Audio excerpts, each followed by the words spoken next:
Bonjour et bienvenue donc pour ce nouveau podcast EveryMac. Et aujourd'hui ça va être le petit déballage du Sony Xperia X8 que j'ai reçu ce soir.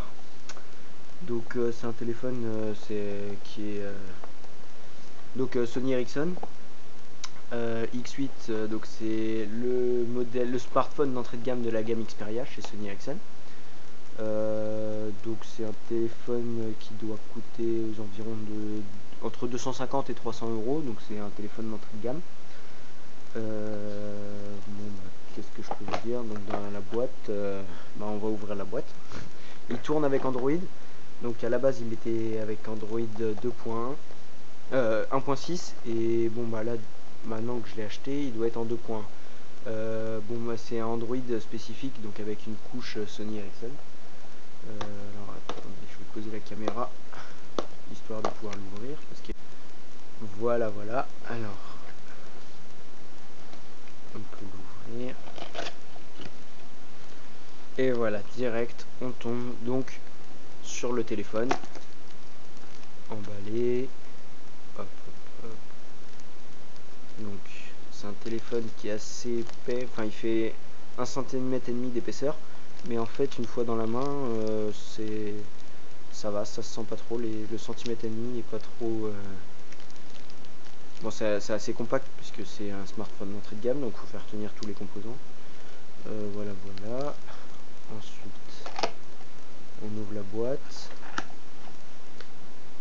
Alors on trouve ça, c'est le câble USB je crois, une paire d'écouteurs, donc le kit main libre, une batterie et le chargeur, l'adaptateur secteur. Donc à ce que je vois c'est en fait c'est le câble USB qui fait office et de câble USB de transfert de données et office câble de chargeur. Voilà. Et ensuite qu'est-ce qu'il y a d'autre?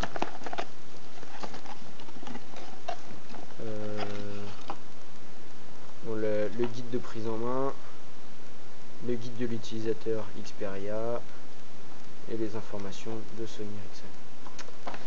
Voilà. Alors on va déballer le téléphone. Moi je le trouve assez léger personnellement. Une fois en main il est pas trop lourd. Voilà. Alors très bonne qualité. Il fait pas trop toc, il y a une bonne prise en main, il tient bien dans la main. Ce qu'on voit, hop, on va enlever le film protecteur. On va essayer de mettre la batterie. Alors, je sais pas comment on ouvre.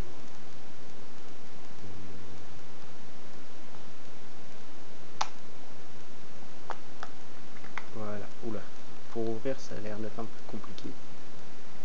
J'espère ne pas le casser. Apparemment il faut pas hésiter à forcer dessus. Voilà, donc une fois ouvert, on insère notre batterie et on va le démarrer avec le bouton power qui se situe donc sur le dessus.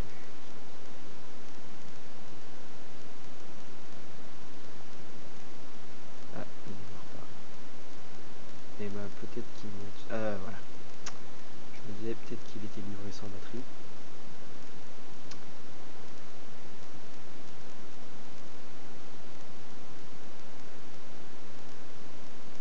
Voilà le logo Sony Ericsson qui s'affiche. Press to unlock. Voilà. On va choisir le français. Alors c'est un écran capacitif et pas résistif. Donc personnellement j'aime pas du tout le résistif.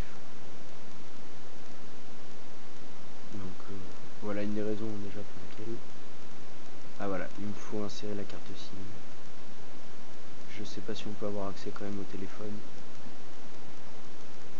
Si, tout de même.